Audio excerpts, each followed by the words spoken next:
Queridos, a paz do Senhor, é um grande prazer estar com vocês em mais uma EBP, Escola Bíblica de Professores, direto da DTO, Assembleia de Deus do Ministério Teoflotônio.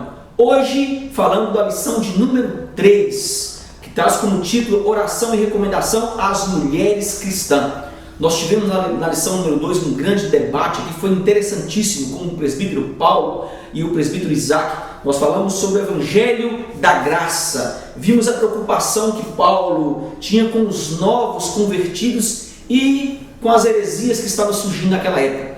Foi interessantíssimo quando Paulo aborda os conselhos a Timóteo. Hoje nós vamos falar sobre conselhos de Paulo, principalmente os termos de oração e recomendação às mulheres. Eu quero iniciar essa lição, como sempre, mandando um grande abraço àquelas pessoas que compartilham a nossa lição, que têm se inscrito em nosso canal, compartilhado no YouTube, no Facebook, no WhatsApp. Que Deus possa te abençoar, meu querido. Nós estamos em diversos lugares e Deus tem nos honrado. Mais de 120 mil visualizações, estou muito alegre, 1.150 pessoas no nosso canal. Que Deus possa te abençoar, é você que tem nos honrado, a professores, pastores, aos meus grandes amigos pastores que têm compartilhado nossa lição, que Deus possa te abençoar. Eu quero iniciar essa lição mandando um grande abraço para o evangelista Lucas, da Assembleia de Deus do Ministério Moreira, no bairro Parque Náutico, lá em Miraporã, São Paulo. Também Cosme da Silva, da Assembleia de Deus em Diadema, São Paulo. Fernando Antônio Pereira da Silva, da Assembleia de Deus lá em Maranhão.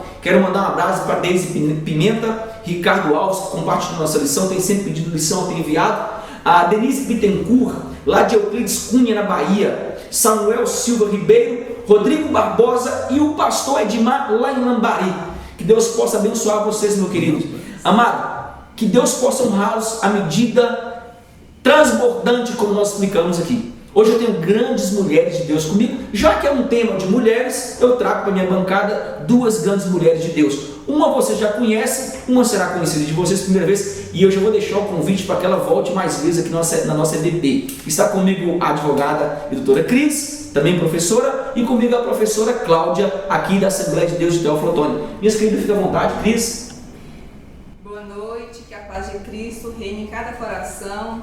Estamos aqui para falar de um tema muito interessante e eu acredito que vocês, especialmente as mulheres, vão gostar muito. Fiquem conosco até o final. Professora Cláudia. Nessa noite eu estou alegre, né? Primeira vez participando da Escola Bíblica Dominical em Foco, e para mim é um grande prazer, né? Realmente essa lição vai nos trazer alguns temas polêmicos, na verdade, mas eu estou feliz por essa participação e Deus tem nos honrado através das lições da Escola Bíblica, né? Então, que Deus continue abençoando e que vocês possam fazer grande aproveito de tudo que falaremos aqui nessa noite, estudaremos juntos na Escola Bíblica. Ok, meu querido professor, pegue sua caneta, pegue a sua canetinha para grifar a revista e grifar a Bíblia, no seu copo com água, não levante do lugar, para ser uma lição muito boa. Lembrando, senhores, que a leitura bíblica em classe está em 1 Timóteo 2, o versículo 1 ao 5 e 9 até o 11. Leia na sua classe, crie uma dinâmica com os seus alunos, de ler tópico a tópico, como nós iremos fazer aqui na EBP, e à medida que nós formos lendo cada tópico, nós iremos explicar um a um. Que Deus possa te abençoar, será uma excelente lição. Eu vou começar a introdução com a nossa querida professora, irmã Cláudia. Fica à vontade, minha querida. Nessa lição, estudaremos a respeito da ordem na igreja.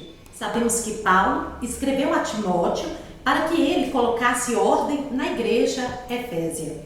Este era um assunto de extrema importância, tanto que o apóstolo declara: admoesto-te, pois, antes de tudo, Paulo orienta o pastor quanto à oração por todos os que têm autoridade, a fim que pudessem viver de modo quieto e sossegado.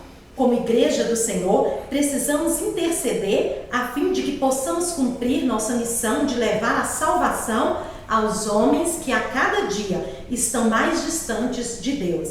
Paulo também ensina a respeito do comportamento das mulheres na vida da igreja.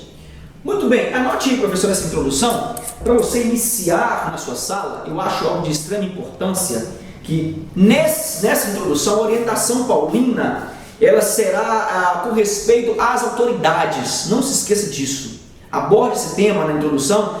Paulo vai refletir acerca do que ele já havia falado em Romanos, o capítulo 13, o versículo de número 1 e número 2. Tem alguém que está com a Bíblia aberta ali? Romanos 13, versículo 1 e 2. Quem tiver com a Bíblia, ou a professora Cláudia, ou o irmão Cris, pode ficar à vontade.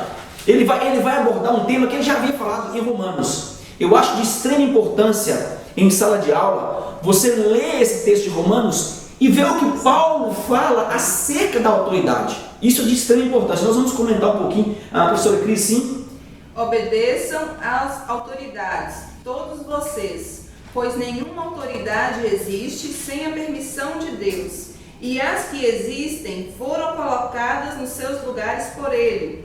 Assim que se revolta contra as autoridades, está se revoltando contra o que Deus ordenou, e os que agem desse modo serão condenados. Olha, meu querido, nessa introdução, quando você lê isso em sala, explique para o aluno que Paulo ele chama atenção, ele está nos mostrando que nós não só devemos orar, mas como também respeitar as autoridades.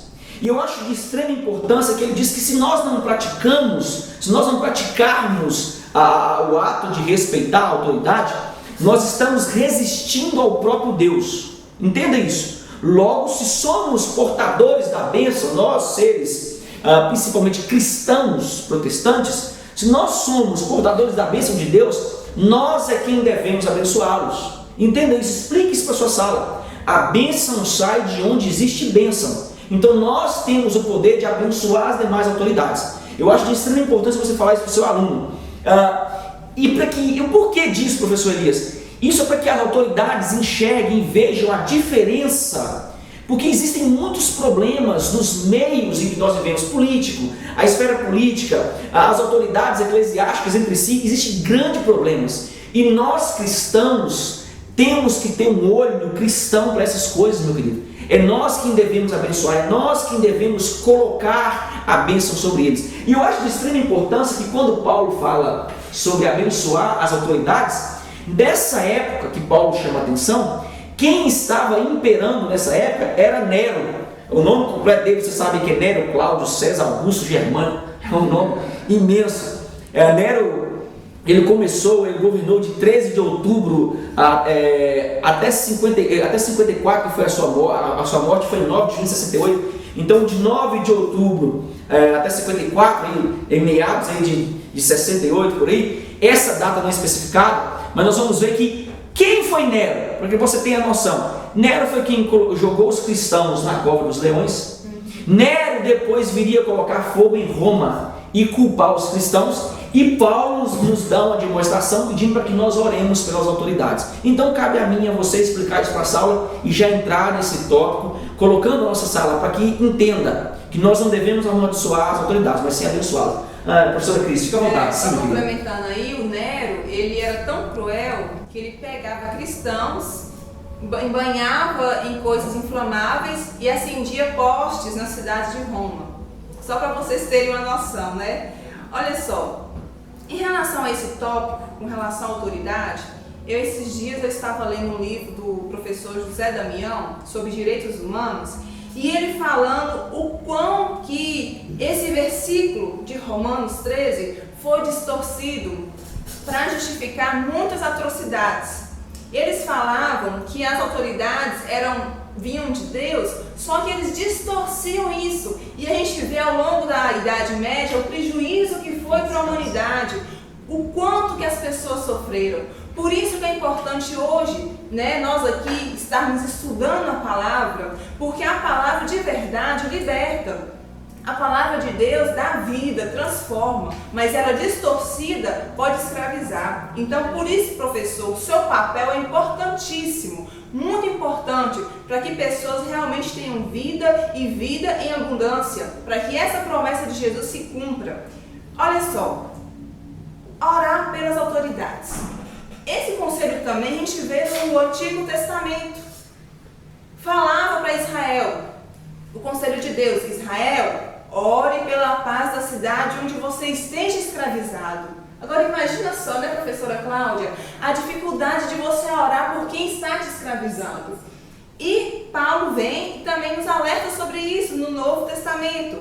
nós temos que realmente orar. Por quê? Porque essas pessoas, as autoridades, têm o poder na sua mão. Elas podem e devem, decidir em favor de todos nós. Agora, você já participou de alguma campanha de oração em favor de alguma autoridade? Prefeito, governador, presidente, pastor, presidente de ministério? Querido, eu nunca participei. Eu orei porque eu aprendi, mas eu nunca vi ninguém fazendo uma campanha de oração nesse sentido. Então, aí uma proposta para a sua sala. Levantem um clamor em favor dessas pessoas, porque eu creio que todos nós seremos abençoados. Professora Cláudia, tem alguma coisa a falar, minha querida? Eu vejo que é uma realidade constante a falta de respeito às autoridades. As pessoas acham que porque são cristãos, porque já aceitaram Jesus, não estão mais sobre o jugo de ninguém, acham que podem sair de qualquer maneira e falar o que acham. Realmente nós vivemos num país democrático, mas biblicamente falando, nós como servos do Senhor, nós precisamos ter muito cuidado. A palavra do Senhor diz que feliz é a nação cujo Deus é o Senhor. Todas as vezes que uma autoridade de Deus, ela está sob poder, o povo é abençoado, a nação cresce, desenvolve. Nós vemos isso em muitas partes do Antigo Testamento. E todas as vezes também que as autoridades não vão de encontro com a palavra do Senhor, o povo sofre, o povo perece. Mas nós entendemos que pela luz da palavra do Senhor, nós precisamos ainda assim orar por eles. Porque Deus é aquele todo-poderoso que tem o poder de colocar e de tirar. Então nós, como servos do Senhor, precisamos ter muito cuidado com essas autoridades, com o que estamos declarando para essas autoridades, para que isso não venha nos servir mais tarde como uma maldição. Muito bem, eu vou continuar aqui no tópico de número 1. Tem muita coisa para você anotar. Anotou aí? Eu vou continuar no tópico número 1, fala orações por todos os homens com a professora Cristiane. Vamos lá. Ponto 1, deprecações. O termo deses significa suplicar, implorar, rogar por alguém. É a intercessão a Deus por todos os homens, de modo ardente e compassivo. Embora Deus seja soberano e saiba de todas as coisas, Ele deseja ouvir nossas orações. O Senhor não somente ouve, mas também atende nossas súplicas. Não existe situação, por mais difícil que seja, que não possa ser resolvida mediante a oração. Paulo nos ensina a orar por todos aqueles que estão na liderança, seja na igreja ou seja fora dela. Eu acho de extrema importância nesse tópico 1, professor, para que você anote na sua revista, a tradução hebraica da palavra pagão, que significa encontrar-se por pressão sobre e finalmente pleitear, ela no Novo Testamento ela é tida como etishanos, que significa apelar, pleitear, que é a mesma coisa, pedir, fazer intercessão e orar. Em 1 Tessalonicenses, Paulo nos dá um texto muito interessante, em 5,18, no versículo 15, se você ler, ele diz assim: evitai que alguém retribua o outro em mal por mal, pelo contrário, seguid sempre o bem entre vós e para com todos. Ele continua dizendo: regozijai-vos sempre, orai sem cessar. E ele completa no versículo 18 dizendo: em tudo dai graças, porque esta é a vontade de Deus em Cristo Jesus para conosco. Esse texto é muito interessante porque esse modo de oferecer ação, oferecer graça, no original eucaristeo, e significa retribuir, entregar, pleitear. É como se nós chegássemos diante de Deus, oferecendo não o que nós temos, mas pedindo para alguém. Eu acho de extrema importância que Paulo diz: dai graça em todo o tempo. Isso significa apropriar-se das bênçãos de Deus em nossa vida. Eu não peço para mim, eu chego diante de Deus intercedendo pela professora Cris, intercedendo pela professora Cláudia. Isso move o coração de Deus. É isso que eu quero que você entenda. Isso é uma atitude que parte de um reconhecimento de que tudo o que acontece na minha vida como crente, como cristão, seja bom ou seja ruim, Isso passa pelo crivo da onisciência de Deus. Deus sabe de todas as coisas. Ele, como Criador, Ele, como mantenedor do mundo, sabe o que vai acontecer comigo. E isso eu dou graça. Sendo assim, Paulo nos diz no versículo 18 que em tudo devemos dar graça. Alguma coisa quer falar, minha querida? Fica à vontade. Professora Cris, sim? Olha só, essa questão aqui, né? O escritor nos alerta que por pior que seja a situação, ela pode ser resolvida mediante oração. E eu sou prova disso. Eu acredito também que você também seja prova disso. De quantas situações difíceis que você não via mais solução.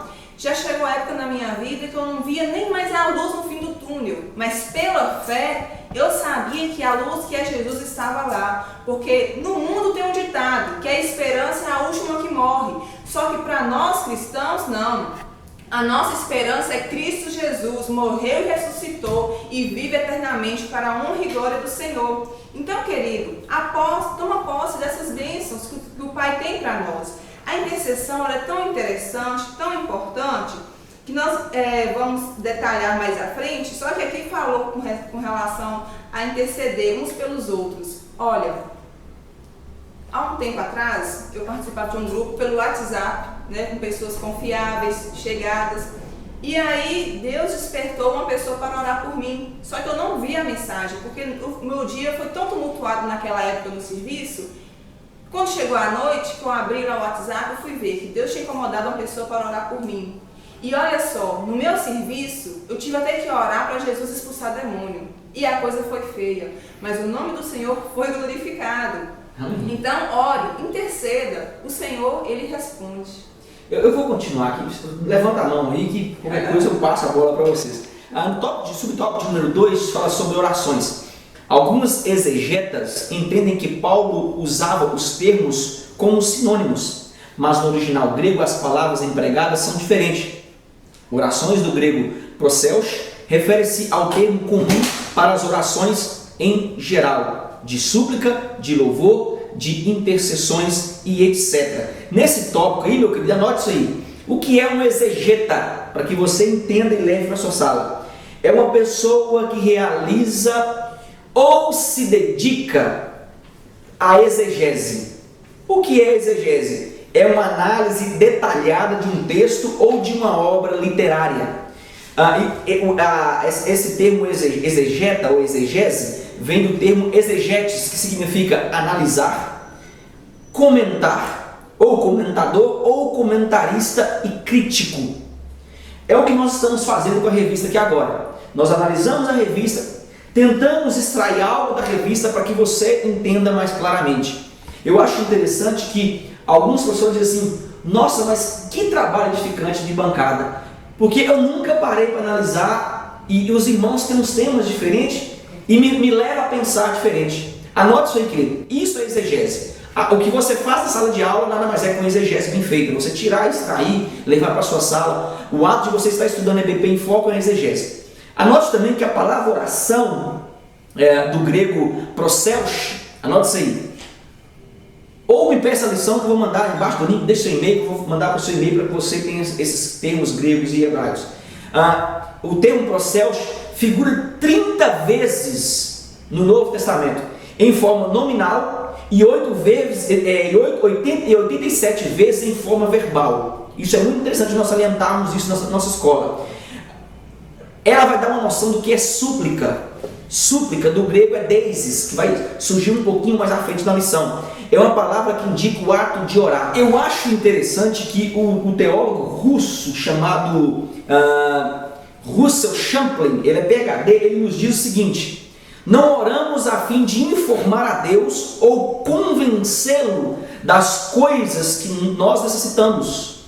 Olha o que ele diz: e sim para desenvolver o espírito, exercitar as faculdades da alma, criar fé e aprender, de maneira geral, o que Deus espera de nós. Ele continua dizendo: portanto, a oração faz parte necessariamente de nossa vida espiritual e não serve somente de meio para obtermos as coisas que precisamos. Está no livro dele, na página 332, de um comentário que ele fala sobre Mateus 7,7. Eu acho de extrema importância Eu havia falado numa aula, e vocês têm uma vasta experiência com orações, e vocês vão falar sobre isso, sei que vocês vão falar, que oração, meu querido, é tocar no céu. Oração é abrir as portas que estão fechadas. Sem oração é impossível aproximar-se de Deus. Professora Cláudia, professora Cris, quer falar alguma coisa sobre oração? Sim, minha querida. Eu acho muito interessante quando a gente trata do termo oração. Eu tenho trabalhado com adolescentes na faixa etária de 15 a 17 anos e às vezes eu me surpreendo com algumas perguntas deles com relação à oração. E uma das coisas que eu tenho ensinado como primordial, assim, que a oração nada mais é do que uma conversa com Deus. Então nós precisamos entender isso, não como uma oração, um ato de, quem sabe, todos os dias, a mesma coisa, as mesmas palavras, mas um ato de singelo diante de Deus. É algo que verdadeiramente você precisa expressar. Tanto a oração de intercessão, ministérios de intercessões que nós vemos a nível bíblico falando, que tem levantado pessoas, que tem sustentado pessoas, nós vamos ver, ele é o tópico seguinte aí para nós, mas eu sempre gravo isso e procuro de maneira muito simples declarar isso. A oração nada mais é do que uma conversa com Deus. Então, se você não segue por um caminho de intimidade, de conversa com Deus, automaticamente você fica a desejar. Se você não tem um diálogo com Deus, se você não tem uma conversa franca com Deus, como que você pode dizer que é um bom crente ou que é um crente que ora? Então, na realidade, essa oração aí me chama muita atenção para uma questão de intimidade com Deus. Eu acho de extrema importância. Eu queria perguntar para vocês, têm alguma causa impossível que foi conquistada com oração? Já aconteceu com vocês, sim? Nossa, olha, eu tenho uma causa que até hoje eu vejo assim que foi a mão de Deus. Eu posso contar de forma resumida? Sim. Eu e meu esposo, nós passamos por um momento muito difícil. Eu acho que todo casal passa por esses momentos difíceis. E aí a gente contraiu um empréstimo bancário. Só que eu acho que na época ele não analisou muito bem as cláusulas. Eu não sei o que aconteceu. Nós dois ficamos desempregados por um tempo e fomos orar pedindo a Deus misericórdia. Fizemos a campanha de oração e aí Deus abriu a porta para nós dois trabalharmos. E aí, quando a gente chegou no banco para saber como que estava a situação, ele é muito brincalhão, né? Eu sempre falo com ele, cuidado, as palavras têm poder. Ele falou assim com a funcionária, e aí, como que estão os meus milhões? Aí ela falou assim, você já sabe? Quando ela falou, você já sabe? Gente, eu gelei na cadeira. Aí eu, por quê? Não, porque a sua dívida está em 2 milhões. Irmãos, olha, não sei se eu fiquei branca, rosa, eu não sei. Eu só falei assim, tudo bem, anota pra gente, por favor, e a gente vai tentar resolver depois. Eu não quis nem discutir no momento. Fui pra casa e falei, Senhor, isso é impossível, totalmente impossível. Nem se eu ficasse a vida inteira trabalhando com o salário que eu tenho, eu conseguiria pagar uma causa dessa, Senhor. Deus, eu vou voltar ao banco com meu esposo no tal dia e o Senhor vai preparar as pessoas certas para resolver a minha causa. Eu creio nisso. E fomos fazer uma campanha de oração de madrugada. Irmãos, para a honra e glória somente do Senhor Jesus Cristo. Esse mês foi o último mês que eu paguei a prestação. Desse valor caiu para uns quase 20 mil. Quem é que faz isso? É somente o Senhor. Então assim, eu fiquei maravilhada, eu fiquei muito feliz. Inclusive eu nem dei o testemunho na igreja. Por quê? Porque no dia eu quis vir assim, oferecer um culto de agradecimento a Deus. O meu culto foi de agradecimento, eu não quis falar no dia. Eu quis só agradecer. Então, já que surgiu essa oportunidade, eu estou compartilhando com vocês. O nosso Deus é um Deus de milagres até hoje. Glória, isso aí vai edificar muita gente lá fora, eu tenho certeza disso. Eu vou continuar no tópico número 3, que fala sobre intercessões. Quem vai ler para mim? Vamos lá. Cláudia? Sim. Fique à vontade, querida. O 3 aí diz assim, intercessões. Tem o sentido de intervenção, mediação, interferência, intermédio, do grego enteux, significando apelar para, ou intercessões em geral, que se fazem em favor de alguém, Sempre foi difícil encontrar intercessores, mas atualmente está ainda mais difícil. Eu acho que 1 Samuel, o capítulo 7, versículo 8 e 9, essa palavra, querida, note isso aí, a palavra grega para intercessão é entelxis, como a professora Cláudia diz aqui. Ela significa aproximar-se para conversar no original. Eu acho de extrema importância você colocar isso na sua revista, que o termo utilizado em entelxis é um termo utilizado para entrar na presença de um rei e também na presença do Senhor em intercessão. Esse caso acontece em 1 Samuel, o capítulo 7, o versículo 8 e 9, e nos mostra como entrar na presença de Deus em favor de quem? De mim? Não, em favor dos outros. Quem achou, professora Cláudia? Sim? Pode ficar à vontade, minha querida. 1 Samuel 7, 8 e 9. 8 e 9, diz assim a palavra do Senhor. Pelo que disseram aos filhos de Israel a Samuel, não cesses de clamar ao Senhor nosso Deus por nós, para que nos livre da mão dos filisteus.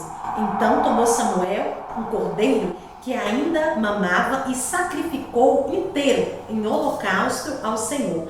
E clamou Samuel ao Senhor por Israel, e o Senhor lhe deu ouvidos. Eu vou perguntar para vocês de novo, eu sou curioso com esses temas em específico. Vocês já intercederam por alguém em específico? Porque às vezes nós falamos sobre intercessão, meu querido, as pessoas acham, eu lembrar de alguém na hora que eu estou orando. Não, intercessão não é isso. Intercessão é você gastar um tempo para com a pessoa. É você entrar na presença de Deus, é o que nós chamamos de entelxis. É você gastar um tempo com Deus específico para alguém. Já aconteceu, professora Cláudia? Sim, professora Cris, já aconteceu? Sim, já por algumas vezes, ou diversas vezes, e eu vejo que essa intercessão é você tomar para si a causa da pessoa. Porque eu entendo que você só consegue interceder realmente por uma pessoa, como o professor Elias acabou de dizer, não só como uma simples oração de intervenção, mas uma intercessão profunda, é você sentir na alma o que a pessoa está sentindo. É por isso que nós temos orado para que Deus levante, não só no nosso país, mas a nível mundial, intercessores pela obra de Deus. Porque a intercessão é algo tremendo, porque eu vejo Deus olhar e entender que alguém está tendo compaixão. Um dos mandamentos mais difíceis para mim, ama teu próximo como a ti mesmo. Então, se ele está passando por uma dificuldade, você entra com o ministério de intercessão, você faz pela misericórdia do Senhor, que Deus ache graça em abençoar alguém. Então, você toma para si a causa da pessoa. E eu louvo a Deus, porque ainda que eu interceda por pessoas, eu sempre falo isso. Quero compartilhar, aproveitando a oportunidade, tem uma irmã que chama-se Irmã Laura. Quero até mandar um abraço para ela, se ela estiver nos vendo agora. E é uma das irmãs assim, que tem um ministério de intercessão lindo, é aqui da nossa cidade, em Teoflotone. E se hoje eu estou de pé, eu sempre digo que é porque ela está de joelhos pela minha vida. Um dia eu encontrei com um irmão e esse irmão disse assim, você é a irmã Cláudia? Eu disse, sim, sou eu. Eu pensei, de onde ele me conhece? Aí ele disse assim, escuto o nome da senhora todas as manhãs. Então eu fiquei curiosa, todas as manhãs. E ele disse, sim, a irmã Laura não cessa de dizer, Senhor, abençoa a irmã Cláudia, levanta ela, Senhor, abençoa o ministério, toma ela nas tuas mãos. Então naquele momento eu parei e eu entendi que ela sente compaixão pela minha alma. Isso é ministério de intercessão. Se você talvez hoje, como pregador, como professor, está de pé, lembre-se que pode ser verdadeiramente pela intercessão de outros que Deus tem levantado para abençoar a tua vida. Eu cheguei a lembrar aqui agora de algumas cenas que eu vivi, de quantas vezes assim, a gente está numa situação e Deus incomoda. Você está numa situação muito ruim e Deus te incomoda para orar por outras pessoas. E assim, eu lembrando também de quando eu era adolescente, eu sempre ia em campanhas de oração de madrugada, porque naquela época não era tão perigoso. E aí eu chegava lá na igreja, às vezes meus pais eles me ensinaram a ir, mas às vezes eles não podiam ir, estavam muito cansados. E aí eu ia sozinha, sim, 5 horas da manhã. Muitas vezes eu fiz campanha de oração sozinha na igreja, 5 horas da manhã. Não aconselho hoje, porque hoje é muito perigoso, mas antigamente podia. E aí quando eu chegava lá, eu vi as irmãs ajoelhadas e eu me lembro de todas, mas tinha uma assim que me chamava muita atenção, que era a irmã Azul. Ela sempre orava, ela já era idosa, muito idosa, e ela colocava o rosto no chão. Ela ficava das 5 às 6 com o rosto no chão intercedendo. E era gostoso chegar lá, porque lá da porta a gente já ouvia: Senhor, abençoa a irmã Júlia, irmão Francisco, que são meus pais, abençoa a irmã Cristiane, Senhor, abençoa o pastor. Então assim, eu lembro que aquilo alegrava a minha alma. Eu não entendia muito bem, eu era muito nova, mas eu lembro que isso assim me dava uma alegria muito especial. Hoje eu entendo melhor o que é isso, mas assim, irmãos, interceda, vamos interceder pelo ministério. Nós estamos passando dias difíceis, vamos interceder pelas famílias. Nós vemos afronta contra as famílias diariamente e muitas pessoas estão dormentes, irmãos. Nós não podemos ficar como aquelas virgens dormindo, esperando o noivo. Irmãos, vamos despertar. Esse ministério da intercessão é um ministério importantíssimo, muito mais importante que certos ministérios de louvor, que pessoas só querem aparecer, não desmerecendo os ministérios de louvor, que são importantes também, só que muito mais importante é esse ministério que ninguém vê, mas a sua recompensa, eu creio, está lá no céu. Verdade, eu acho que é o ministério que só tem pessoas anônimas. É isso aí. O anonimato nesse ministério é o primordial. Eu vou continuar. Eu não sei se você está sentindo a presença de Deus, como nós estamos sentindo aqui na EDP. É muito gratificante estar aqui. Tópico de número 4, fala ações e graças. Cristiane? Pode ser. Cristiane, sim, prossiga, por favor. Ações de graça. Vem do termo eucharistia? Isso. Mesmo, né? Eucharistia. A expressão é autoexplicativa, denotando orações em que a pessoa expressa sua gratidão a Deus por bênçãos recebidas ou por coisas adversas. Por isso, Paulo diz: em tudo dai graças, porque esta é a vontade de Deus em Cristo Jesus para convosco. Aqui está o porquê. Não podemos concordar com a ideia de que os 4 termos aqui usados são apenas sinônimos. Quem presta ações de graça não roga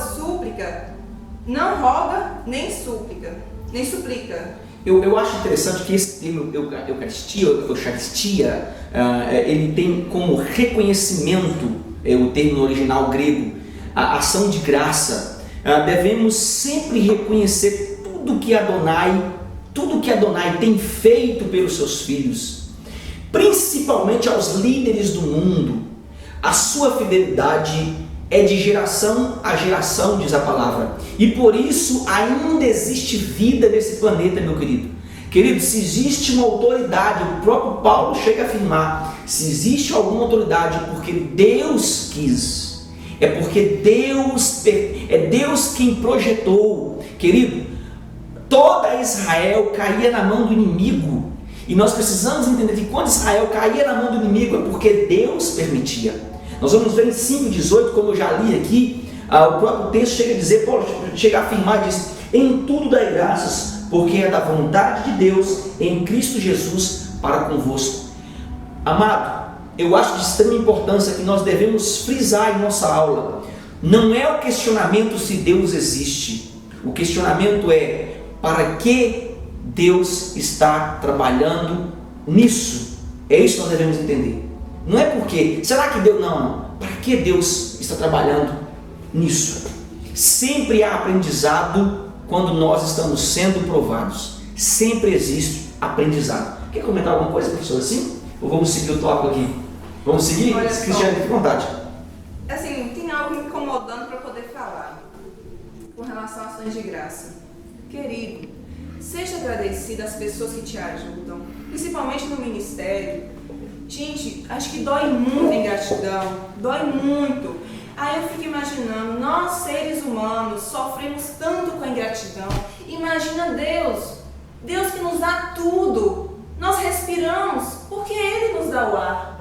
Nós vivemos porque Ele permite a nossa vida. Sejamos gratos ao Senhor. Vamos começar a nossa oração agradecendo a Ele por todos os benefícios. E aí também compartilhe ações de graça no seu dia a dia, seja com seu chefe, com sua família, com seu cônjuge, enfim, com o ministério. Seja grato, você só vai atrair bênçãos.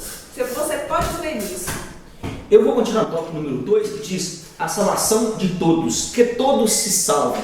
Paulo exorta a igreja mostrando que Deus deseja que todos os homens se salvem e venham ao conhecimento da verdade. Esse é o desejo divino, a salvação da humanidade, pois Ele amou o mundo de tal maneira que deu o seu Filho unigênito. Fora de Cristo não há salvação. Quem nele crê é salvo, quem não crê é condenado.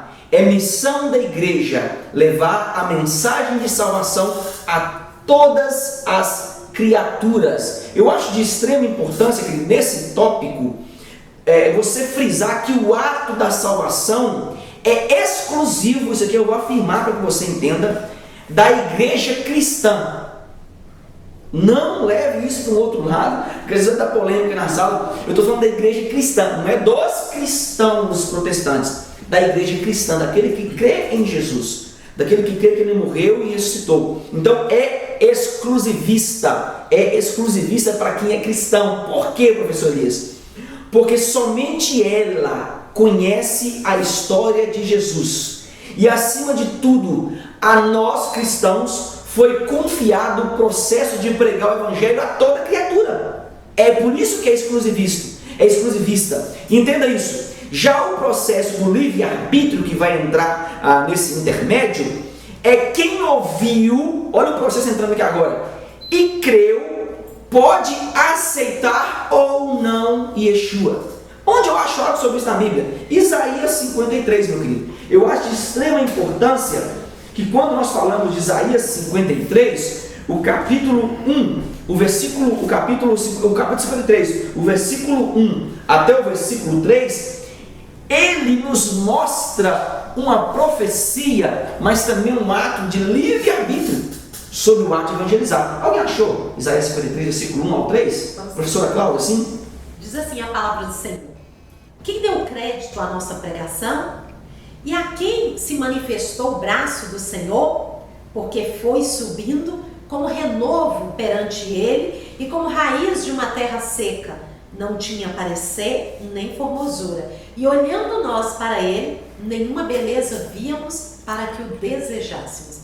Era desprezado e o mais indigno entre os homens, homem de dores, experimentado nos trabalhos, e como um de quem os homens escondiam o rosto, era desprezado e não fizeram dele caso algum. Eu acho de extrema importância quando nós falamos sobre isso, o ato de não fazer caso dele, é porque não havia beleza, não havia formosura. Isso é o livre-arbítrio, é olhar para Jesus e não enxergar nele bênção, porque é o que as igrejas estão enxergando na atualidade, é um Jesus que tem que me dar, tem que fazer, porque senão não sirvo. Ok, meu querido?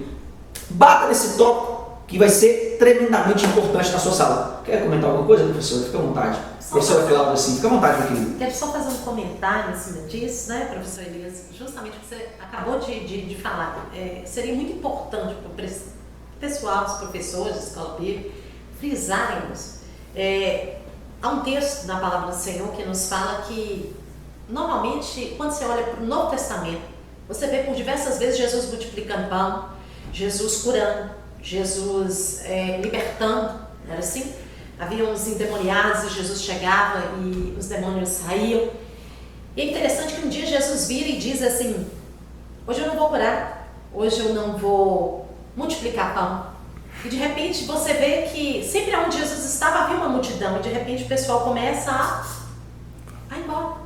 Aí Jesus vira para os discípulos e diz assim: e vocês, querem ir também? Porque na verdade nós precisamos entender qual é a causa de servirmos, na verdade, o Cristo. Não é pela beleza dele, como nós acabamos de ler em Isaías 53.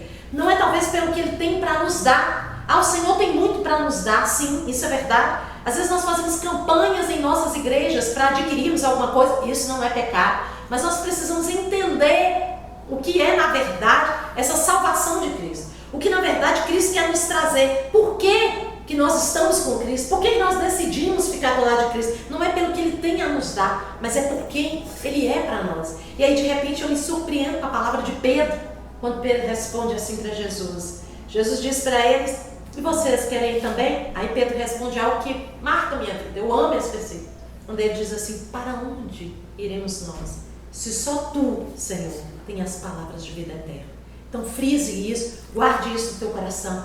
Nós precisamos estar perto de Cristo, não pelo que Ele tem para nos dar, mas para quem Ele é para nós. Eu vou continuar no tópico de número 2, ainda com a professora Cláudia, um árduo trabalho missionário. Continua para mim, minha querida. Vamos lá. Diz assim, tópico 2. Paulo e os seus companheiros de ministério trabalhavam arduamente na obra de evangelização. O ministério exige sacrifício e trabalho. Muitos erroneamente acreditam que o pastor deve se preocupar somente com as questões administrativas e financeiras da igreja. Mas o ministro de Deus tem a responsabilidade de exortar, ganhar almas para Cristo e discipular os seus filhos na fé.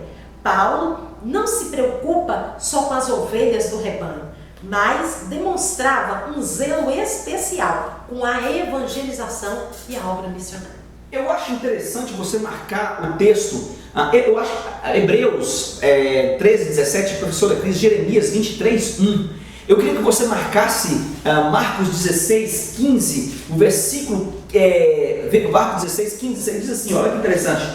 E disse-lhe: ide por todo o mundo e pregai o evangelho a toda criatura. Quem crer e for batizado será salvo, quem porém não crer será condenado. Querido, o ato de evangelizar e ganhar alma é de todos os servos de Yeshua e não somente dos pastores. Está no imperativo, ide, é para todos nós, entenda isso. Mas o ato de exortar é exclusivo dos pastores, entenda isso. O ato de exortar, o que é exortar? Chamar atenção com amor. Isso é exclusivo dos pastores, assim como também os mesmos. Eles devem se responsabilizar pelas ovelhas e darão conta dela no juízo final. Onde nós achamos algo sobre isso? Hebreus 13, 17. Professora Cláudia, minha querida. Hebreus 13, 17. Olha que interessante esse texto. Vamos lá. Hebreus 13, 17 diz assim: obedecei a vossos pastores e sujeitai-vos a eles, porque velam por vossa alma, como aqueles que hão de dar conta delas, para que o façam com alegria e não gemendo. Por isso, não vos seria útil. Olha, eu vou complementar o texto com a professora Cris, em Jeremias 23, o versículo de número 1, só para você ter noção do que nós estamos falando. Professora Cris, sim? A minha versão, ela traz o 1 e o 2 juntos. Ok. O Senhor, o Deus de Israel, diz o seguinte a respeito das autoridades encarregadas de cuidar de seu povo. Ai de vocês, autoridades, que deixam que o meu povo seja morto e espalhado. Vocês não cuidaram do meu povo, mas o espalharam e fizeram fugir. E agora eu castigarei vocês por causa das maldades que têm feito. Sou eu, o Senhor, quem está falando. Essa versão é uma versão bem interessante, uma linguagem moderna. Querido, pastores, meus queridos, vocês prestarão conta de todas as ovelhas, diz a palavra. Professor, explique para os novos líderes que estão na sua sala. É o nosso dever de zelar pelas almas. É nisso que Paulo ele fala com Timóteo: cuidado na exortação, cuidado no chamar a atenção. Ok? Eu vou continuar no tópico número 3, que diz a melhor recompensa. Professora Cris? Sim, fica à vontade, minha querida.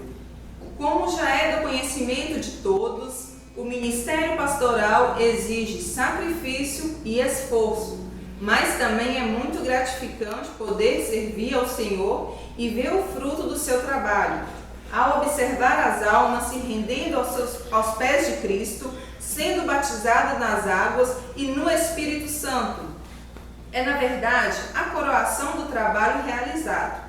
Os que estão na liderança sabem que muitas são as lutas e tristezas. No entanto, existe um galardão à espera dos obreiros fiéis.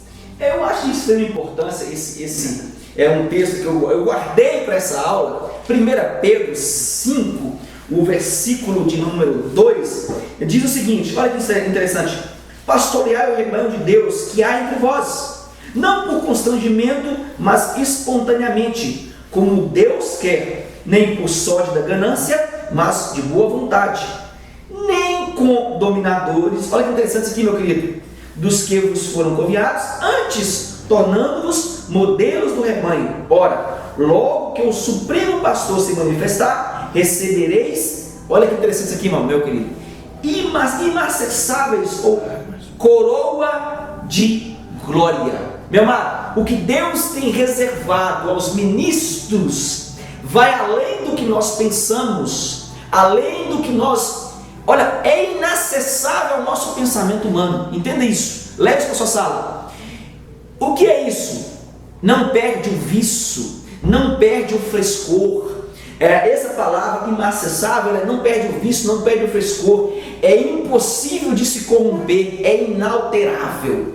O que Deus tem para quem guarda o rebanho está além do que nós podemos pensar. Eu acho de extrema importância você colocar para a sua sala de aula que nós devemos respeitar os nossos líderes, e os líderes devem respeitar as suas ovelhas, porque Deus irá cobrar, mas também o galardão sobre quem guarda as ovelhas é bem maior do que quem prega, do que quem exorta. Querido, nós precisamos entender que Deus irá recompensar cada um segundo o seu trabalho. Professora, aqui você quer falar alguma coisa, minha querida? Foi bem comentado. Então, professora Cláudia, sim? Eu quero só fazer um comentário em cima desse segundo tópico que fala sobre um árduo trabalho missionário. Nós vivemos em dias trabalhosos, nós sabemos disso. E, infelizmente, nós temos visto uma falta de responsabilidade, vamos chamar assim, uma falta de responsabilidade por intermédio de alguns líderes a nível não só do Brasil, como fora dele. E eu acho interessante quando esse segundo tópico começa dizendo que Paulo e os seus companheiros de ministério trabalharam arduamente. Se você olhar a história de Paulo, você vai entender que Paulo, com a mesma eficácia que Paulo combatia os cristãos, foi a mesma eficácia que ele começou a fazer a obra para Cristo.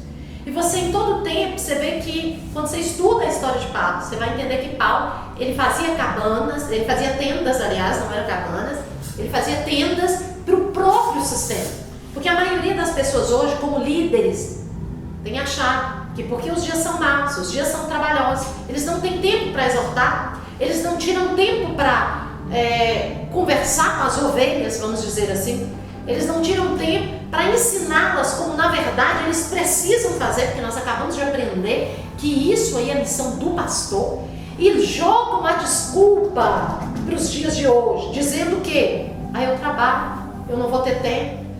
Paulo também trabalhava, e muito. O trabalho é árduo, mas aqueles que realmente têm o chamado de Deus, eles devem entender que a missão a qual Cristo chama é o principal para ele fazer. E as demais coisas, com certeza, o Senhor irá acrescentar. Eu quero resumir isso dizendo para todos que Paulo não era simplesmente um pregador itinerante que saía por aí, não, ele era responsável. Em toda a história de Paulo, gosto muito, por sinal, da história dele. Eu vejo ele agir de uma maneira muito correta, muito clara. Ele exortava, ele trabalhava, a ponto de Paulo dizer assim: posso todas as coisas naquele que me fortalece. Quando Paulo diz isso, Paulo diz assim: agora eu já sei o que é já estar preso, sei o que é ter liberdade, sei o que é trabalhar, sei o que é estar desempregado, eu sei o que é sentir dor, eu sei o que é sentir fome, sei o que é comer, mas eu posso suportar todas as coisas naquele que me fortalece. Então, na verdade, Paulo não era um desempregado. Eu vou para o ministério, porque lá eu estou feito. Eu acho, é bom a senhora comentar sobre isso. Eu acho de extrema importância que existe uma diferença entre o itinerante de Paulo e o itinerante de hoje. Porque o itinerante de hoje, ele se preocupa em fazer carreira, ter nome. Paulo se preocupava em pregar o Cristo. Isso é interessante, meu querido. Muito interessante, muito bem colocado, professora Cláudia. Muito obrigado. Eu vou continuar aqui no tópico número 3, a maneira de se vestir das mulheres. É nesse tópico que eu vou usar muitas mulheres aqui para falar com vocês, minha querida. Estou ansiosa por esse tópico. Eu sei que vocês estão ansiosos por esse tópico. Quem vai ler para mim o tópico número 1, as mulheres na casa de Deus? A irmã Cláudia, fica à vontade, minha querida. Vamos lá. As mulheres da casa de Deus. Paulo orienta a Timóteo quanto à maneira correta de as mulheres se comportarem na igreja. A mulher cristã precisa ser reconhecida não somente por sua maneira de vestir, mas por suas atitudes. Não podemos nos esquecer que o nosso corpo é o templo do Espírito Santo e que devemos glorificar a Deus em toda a nossa maneira de viver. Queira ou não, o homem e a mulher cristã têm de ser diferente de todos os aspectos da vida diante de Deus e dos homens, inclusive na maneira de se vestir e de se portar. Professora Cris. Olha só, sou assembleiana, minha mãe falou que eu aceitei Jesus com 6 anos de idade. Eu e a minha irmã levantamos a mão e nos convertemos. E graças a Deus estamos até hoje firmes na casa do Senhor. Mas ao longo da história, a gente só apanhou. Mulher pecado isso, mulher pecado aquilo. Olha, por exemplo, o comentarista, querido, eu louvo a Deus por sua vida, mas eu acredito que essa lição deveria ter sido escrita, essa lição específica, por uma mulher. Que eu acredito que ela iria expressar o que nós vivemos na igreja. Olha só, nós temos que lembrar que na igreja há diversas culturas. Há pessoas, da classe menos favorecida, mas também há pessoas que são dotadas de uma certa cultura. E elas vão diferenciar muito bem essas questões. Por exemplo, nós temos uma moda chamada piriguete. Queridos, eu já vi esposa de pregador vestida piriguete. Eu fiquei com esse desviado, falei, meu Deus, que é isso? Não era da nossa igreja, estava visitando a igreja, mas eu já vi. Então, assim, nós devemos diferenciar muito bem essas questões, porque só batem na mulher. Ou então, às vezes, quando uma mulher é bonita e chama a atenção, fala que ela está pecando. Meu querido, pelo amor de Deus, devemos ter um senso lógico. A mulher, quando o apóstolo fala que a mulher deve ser conhecida não somente pela sua forma de vestir, mas também pelo seu interior, não está excluindo que a mulher não deva usar uma roupa bonita. Naquela época, nós temos que diferenciar as épocas. Naquela época do apóstolo, a perseguição à igreja era ferrenha. Os cristãos não tinham julgamento digno. Eles eram jogados à praça pública, lá mesmo, era julgado pela multidão, eles perdiam seus bens de forma sumária, sem um julgamento de um Estado. E como é que um cristão vai poder, coitado, se vestir bem, se preocupar com essas questões? Não tinha como. Então, por isso, Paulo alerta, irmãos, você que ainda não perdeu seus bens, ajuda quem perdeu, e não vamos ter tantas essas diferenças no nosso meio, porque a situação é perigosa. Mas os nossos dias são dias diferentes. Graças a Deus, Deus tem prosperado o seu povo. Nós temos vivido uma época, muito abençoada financeiramente. A igreja do Senhor é outro nível. Então, assim, querido, você que é líder, não fica batendo nas irmãs com relação à palavra, não.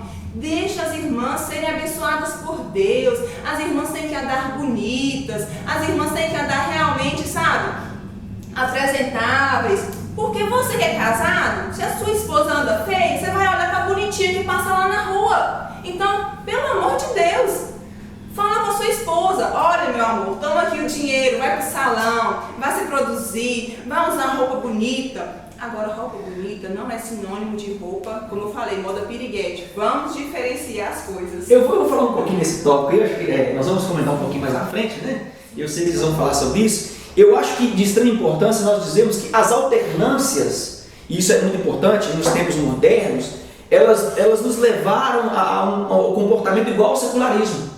Isso é importante, porque nos influenciando, quando eu falo nos influenciando, eu vou colocar os homens também no meio, eu vou explicar um pouquinho dos homens para que você entenda, meu querido. Nos influenciando em tudo, principalmente no modo de vestir.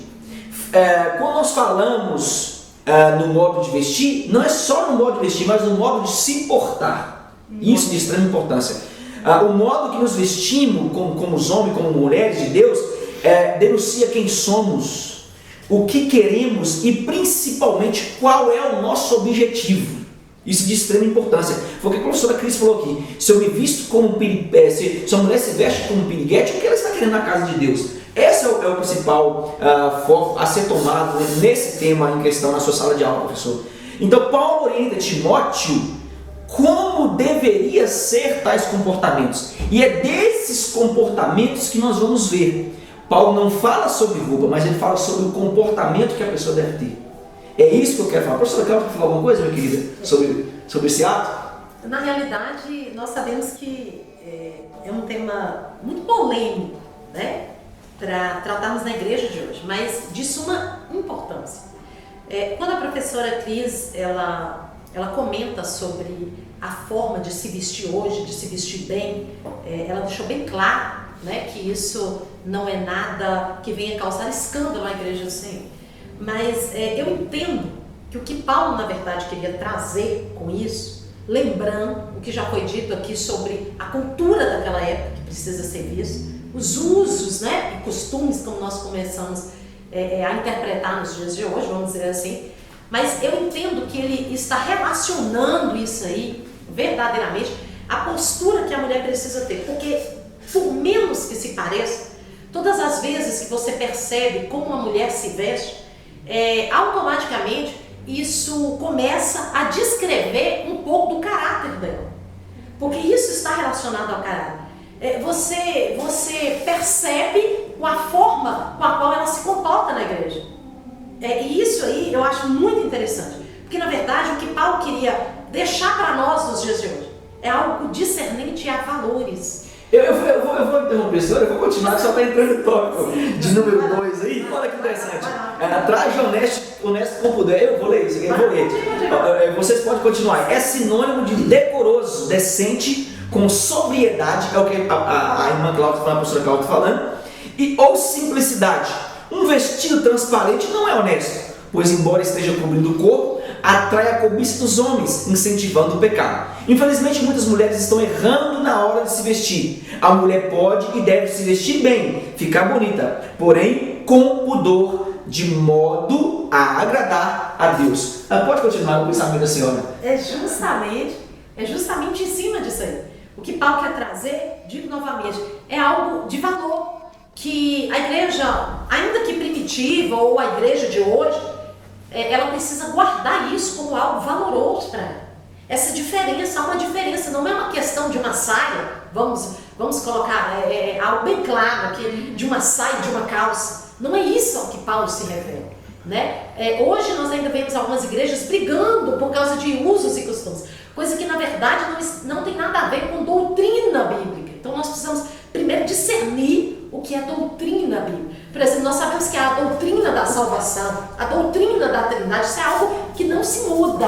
Agora aqui Paulo se refere, quando Paulo aconselha a igreja, Paulo está aconselhando discernente a valores, que a mulher ela possa sempre se preservar, até porque naquela época você via um homem escolhendo uma mulher para casamento, automaticamente você via o caráter do homem, a honestidade de um homem pela mulher a qual ele iria escolher.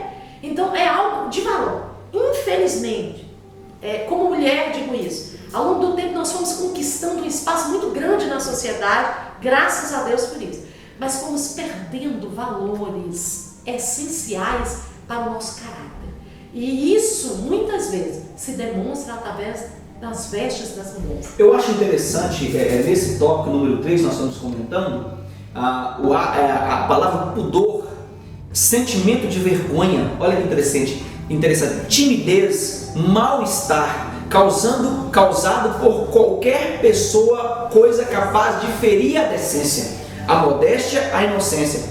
Existem roupas que não têm nenhuma moral e ética diante de uma sociedade, como diz a professora Cris aqui, principalmente na igreja. Seu corpo não é vitrine. Eu acho de extrema importância, eu vou falar um pouquinho aqui agora, querido, não é só as mulheres. Nós estamos com a moda hoje, que eu chamo de moda salsicha para os homens, que é uma calça extremamente apertada, vermelha. Querido, pelo amor de Jesus Cristo, quem você está querendo evangelizar com uma calça dessa? Pregadores com roupas extravagantes, com roupas apertadíssimas. Querido, se para a mulher não pega bem, imagina para um pregador. Amado, eu acho que nós devemos não só bater nas mulheres, como diz a professora Cris, mas os homens na atualidade estão sendo objetos sexuais dentro da igreja de Deus. E isso é preocupante. Nós queremos falar das mulheres, batemos nas mulheres como pregadores, mas nós esquecemos dos homens. A vaidade dos homens hoje está além das mulheres. São sapatos caríssimos, relógios caríssimos, roupas caríssimas, não tem nada contra. Se você tem a condição de se manter, não tem nada contra. Agora, uma coisa é você ter uma igreja que te paga R$1.000 e você usa um terno de 5.000. Querido, isso é ostentação. Ostentarem, do latim, que significa mostrar aquilo que você não tem. Isso é pecado. Eu vou continuar a falar uma coisa, minha querida Cris. Olha, hoje eu tenho que me controlar porque essa lição me inspira muito. Queridos, vamos levar para uma questão histórica. O Brasil, ele sempre foi conhecido pelo calor dos trópicos. Não só o calor tropical realmente lá, né? Mas também por essa questão da sensualidade exacerbada. Sempre foi conhecido por essa questão. E infelizmente, isso é uma questão cultural. Eu falei infelizmente por quê? Porque, por exemplo, a mulher europeia, de um modo geral, ela sabe se portar com mais decência, com mais elegância. Só que a mulher brasileira, ela é muito sensual e ela procura mostrar isso através das suas roupas. E quando ela converte, ela tem uma dificuldade muito grande em separar essas questões e trazer isso para a igreja. Por exemplo, eu posso usar uma saia apertada, mas eu não posso usar a parte de cima apertada. Eu vou colocar assim de forma bem clara. Claro. Mas aí, vem umas irmãs para a igreja que eu não sei como elas conseguem fazer um malabarismo tão grande para andar e sentar. Eu falo, meu Deus, vai rasgar a roupa. Então, assim, para você poder entender, olha, isso já foge até a questão bíblica. Isso foge, sabe? Isso vai do ser humano. Se você pegar um estilista de verdade, uma pessoa que entenda, vai falar, minha filha, acorda pra realidade, que roupa horrorosa, você não vai ganhar nada com isso, você está se depreciando, como a irmã Cláudia falou, é uma questão também de valor. Então, irmãs da igreja do Senhor, vamos fazer a diferença. Se você tem dificuldade, procura um estilista, vai pra internet, procura um tutorial, pelo amor de Deus, mas vamos diferenciar, vamos realmente ser elegantes, vamos deixar esse negócio de piriguete e outras coisas lá fora, que lá já é feio, imagina na casa do Senhor. Eu vou continuar. No tópico de número 4 diz as condutas das mulheres na igreja. Quem vai ler para mim? Tópico número 1, o silêncio no culto. Professora Cláudia, sim, minha querida. Vamos lá. O silêncio no culto. A mulher aprenda em silêncio com toda a sujeição. Paulo também faz uma recomendação semelhante a esta em 1 Coríntios 14, 34 e 35. Qual seria o motivo de tal restrição? Segundo o comentário bíblico, Beacon, na igreja coríntia havia muitas mulheres recém-convertidas do paganismo e que a nova liberdade que desfrutavam em Cristo levava a certas extravagâncias e eram impróprias. É importante ressaltar que o outro texto de Coríntios, Paulo mostra que as mulheres podiam profetizar nas igrejas. Toda mulher que ora ou profetiza com a cabeça descoberta. Ok, nesse tópico de número 4 que a professora Cláudia estava falando, eu acho interessante que a palavra grega existia, né? Significa silêncio. Logo era, olha que interessante isso aqui, anote isso aí, professor, era para que se promovesse o aprendizado. Não era para que as mulheres, eu vejo tanto pregador pregando que a mulher tinha que ficar calada, tem que ficar calada, não, meu querido, era para que se promovesse o aprendizado. Os neófitos na fé geraram um grande problema lá na igreja de Corinto para Paulo. Logo a orientação a Timóteo serviria como se portaria as mulheres nos momentos das orações. Entenda isso, meu querido, e leve isso para a sua sala. No falar de línguas, como se portar diante da palavra, que é a maior profecia da igreja. Era isso que Paulo alertava a Timóteo. A carta de Paulo ela foi primeiramente endereçada aos irmãos da cidade de Coríntios. É isso que nós precisamos entender, de Coríntio, na Grécia. Coríntio, até hoje, entenda isso, é uma cidade portuária muito importante, pois recebe embarcações de todas as áreas mediterrâneas, do mar Mediterrâneo. Coríntio foi e é uma metrópole autêntica. O que é isso? Ela traz e abriga muitas pessoas de diversas culturas, principalmente na época de Paulo e na época de Timóteo. Naqueles dias havia um culto a uma deusa chamada Afrodite, que era conhecida como deusa da fertilidade. Nesse culto havia a presença de muitas prostitutas que prostituíam durante o culto. Entenda isso, professor. E essas prostitutas, elas tinham a cabeça raspadas. Logo, nesse inteirinho, nós vamos ver que o chamar de Paulo para que a mulher cobrisse a cabeça é porque algumas delas se convertiam. E quando elas iam para a igreja, as pessoas iriam entender errado o que elas estavam fazendo na igreja. Iriam confundir o culto de Afrodite, onde tinha sexo, com o culto agora do cristianismo. Se alguém visitasse a igreja, iria entender errado. Então Paulo pede às mulheres para que elas cubram a cabeça. Esse é o ato de usar o véu. Ok, meu querido? Anote isso. O professor quer comentar alguma coisa? Sim, Cristiane? Nossa, professor Elias, mas que manjar espiritual, hein? Porque a gente já apanhou tanto na igreja por causa disso. E há algumas igrejas aí que as coitadas das irmãs apanham até hoje. Daí a gente vê a importância da exegese, o como é importante nós aplicarmos, né, o conhecimento da maneira correta. Então, assim, irmãs, olha só o que o professor Elias falou. O silêncio que o Paulo fala não é para você ficar calada, para você não ensinar, não. Todo esse contexto aí tem uma história por trás. Então aproveite, divulgue isso bastante nos cultos das irmãs, né? Faça bom uso do conhecimento. Eu vou continuar no tópico de número 2, as mulheres do Novo Testamento, não é isso? Quem vai ler para mim? É eu que leio ou vocês que leem? Professora Cláudia? É eu? Então eu vou ler aqui. Diz assim, Cristo, em seu ministério terreno, teve a cooperação de diversas mulheres que atuavam ao seu lado. Eram obreiras de grande valor. Maria, chamada Madalena, do qual saíram 7 demônios, e Joana, mulher de Cusa, procurador de Herodes, e Susana e muitas outras que serviam com suas fazendas. Paulo muito valorizou o trabalho das mulheres na igreja. Querido, nesse tópico específico, Romanos 16, eu queria que a professora abrisse para mim 2 Reis 4, 9 e 10. Romanos 16, o versículo de número 1, eu acho de extrema importância, a recomendação paulina, desde na carta de Coríntios, e vai por aí fora. Agora, Romanos tem um texto interessantíssimo. Achou que o professor fez sim? Eu recomendo a vocês a nossa irmã Febe, que é diaconisa da igreja em Cencreia. Olha que interessante. Aí Paulo ele vai começar a rotular as mulheres, versículo número 2, versículo número 3, versículo número 4, as quais pela minha vida arriscaram sua própria cabeça. E Paulo dá uma ênfase tão grande às mulheres nesses versículos. Você vai ler de 1 ao 7 para a sua sala, para que eles entendam. Eu acho de extrema importância. Saudai a Maria, que muito trabalhou por vós. Versículo número 7. Saudai Andônico e Júnias, meus parentes e companheiros de prisão.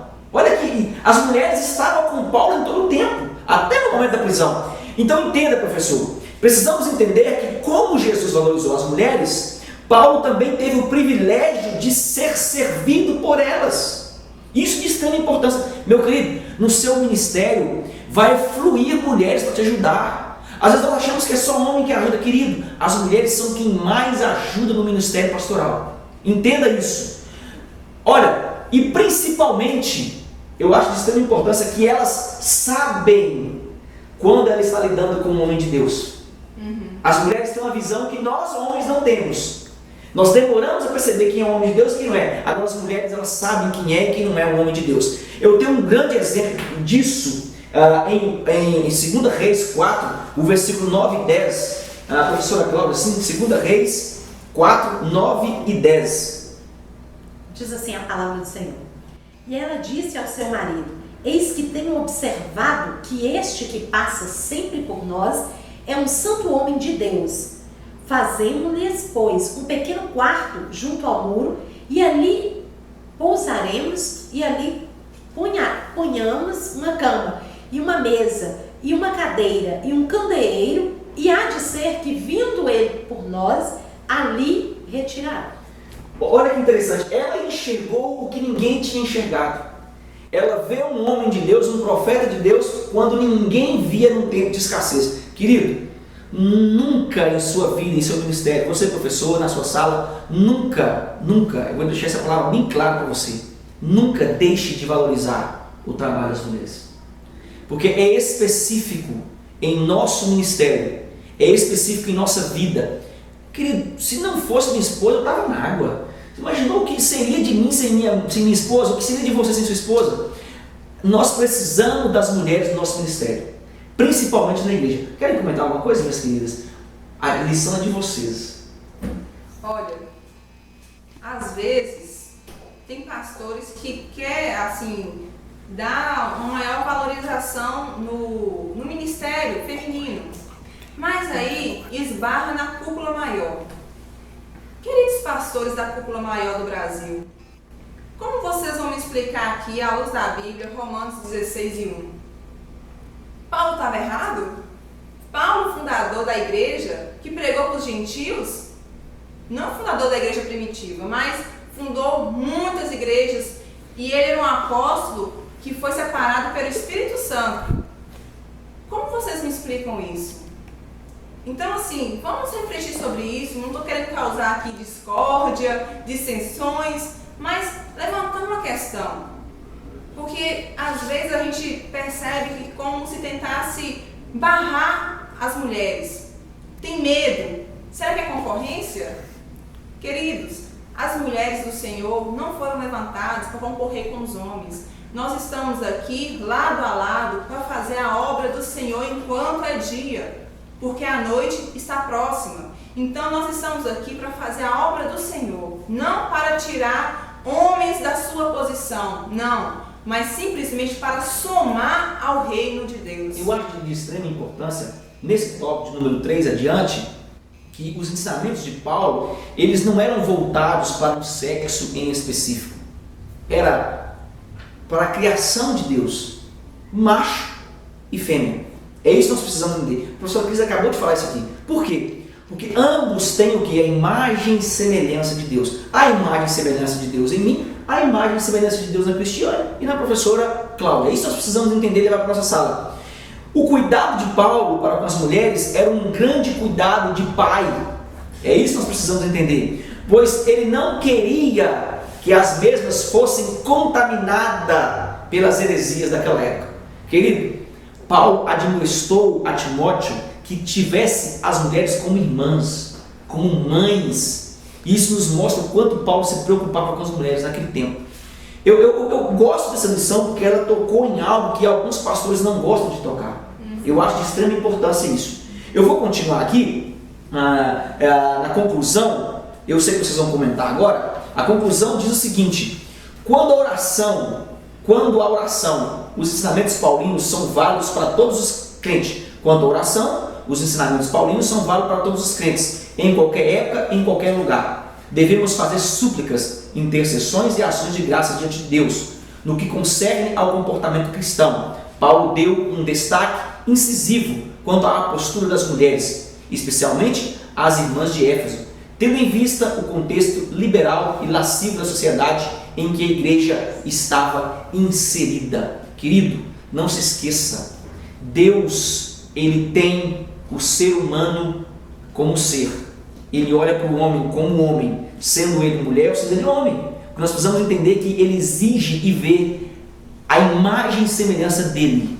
Não existe para Deus diferença nesses quesitos. Principalmente quando nós falamos de evangelismo. Paulo dá um destaque e uma ênfase nessa lição sobre isso. Então pregue isso na sua sala. Eu deixo para vocês o texto de Romanos 12, que diz: regozijados na esperança, sedes pacientes na tribulação, na oração, sedes perseverantes. Querido, que Deus te abençoe. Às minhas convidadas, que Deus possa abençoar. Muito obrigado por estar comigo. As considerações finais, fiquem à vontade, professora Cris, professora Cláudia. Querido, muito obrigada por sua companhia aqui. Obrigado também, professor Elias, pelo convite. Que Deus continue abençoando a cada um de nós ricamente. E você, mulher sábia, ouça o conselho lá de Provérbios. O Espírito Santo te convida a adquirir sabedoria, a adquirir instrução, porque a mulher que teme ao Senhor, ela será louvada por suas atitudes, por suas obras. Então se instrua na palavra, porque o seu pensar, o seu falar e o seu agir vai demonstrar que Deus é poderoso na sua vida. Pastora Cláudia. Eu quero agradecer, né, pela participação, pela primeira vez, né? Quero voltar e que Deus em Cristo possa abençoar cada um dos ouvintes, né? Que cada um possa ser inspirado verdadeiramente pelo Espírito Santo de Deus em cima dessa lição, em cima de tudo que foi estudado, e é o que Cris acabou de dizer agora, né? Que nós como mulheres possamos ser sábias em todo o tempo, que possamos verdadeiramente contribuir de uma forma singela, mas autêntica na obra do Senhor. Meus queridos, eu quero pedir para vocês encarecidamente, não use essa lição para bater nas mulheres das igrejas, mas use como forma de exortar. O que é exortar? Chamar a atenção com amor. É nesses atos que nós temos a presença de Yeshua conosco. A Bíblia diz que conhecereis que sois os meus discípulos quando amardes uns aos outros. Que Deus te abençoe e te dê graça, paz seja com todos.